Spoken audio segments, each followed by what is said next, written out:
Well, anyway, so I got a neck, and then I got this wooden head, and went to the hardware store and got, this is a screw that has a screw at this end, and then it has a screw at the other end, and so you just screw it in.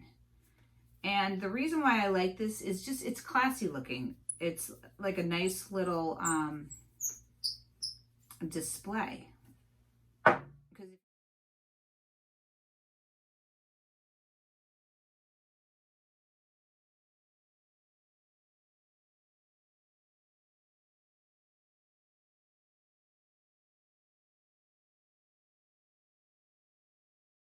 Because if you were making a real hat, you would be making it on a big wooden head. That's how hat makers make their hats. So here you have this little hat, and then you just need paper, scissors, and you could make all the embellishments on your hat out of paper. You could do simple hats, you could do crowns or pointed, you know, the cone hats like a princess with the tool coming out. And I mean, you can make cowboy hats, anything. It's, once again, it's a great way to teach design to kids.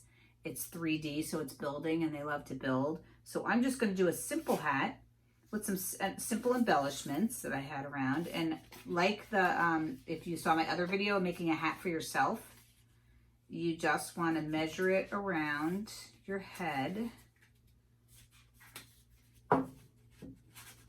That's pretty good. I would get it nice and even. And this you can also use, I think I just loosened it. You can also use a stapler to get it going.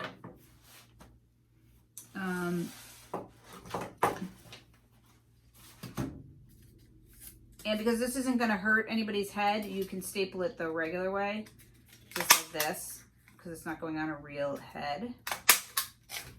And then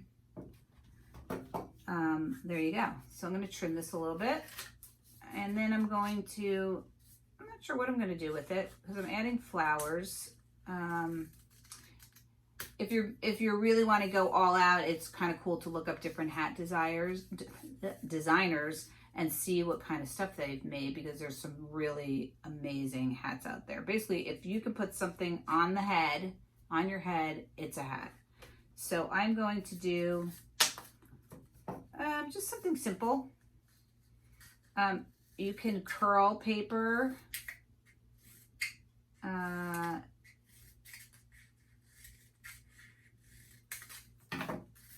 With a pencil, or, well, if you were using doing a full-size hat, you can curl it with a curling iron. So I'm just going to use this pencil to just give this a little bit of a fringe.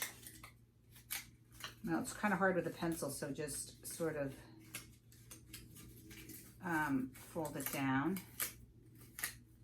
I just like a lot of different like texture and stuff on my hats, so I'm going to just trim it like this, just to give it a little bit of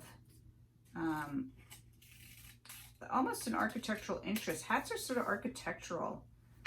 And then I don't know, just for time's sake, I'm just going to, well, with feathers, you can break their little spines and get it to curl. So I'm doing that with these guys.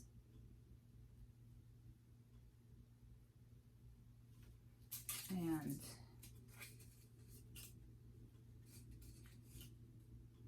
I'm going to just glue these feathers on. And I hit the glue stick tends to fall out, so I always press it against my a body part to get it to go back in.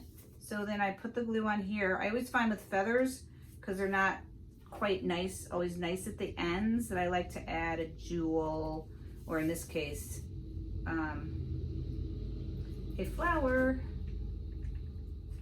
So I've got this going on. So I've got the feathers. I'm going to add a little more glue on top. And you can use regular glue. I find with hats, like with heavy duty stuff, you might want to not use regular glue because it's harder to hold. But you can, if you are using regular glue, you can wrap rubber bands around to hold it in place while it dries. So here, we've got a cute little hat, feathers and a flower. And if you did a bunch of them, you've got a nice, place setting at a dinner. Thank you for tuning in to Doodle Art. You can get like I said, these head things at Hobby Lobby online, and enjoy.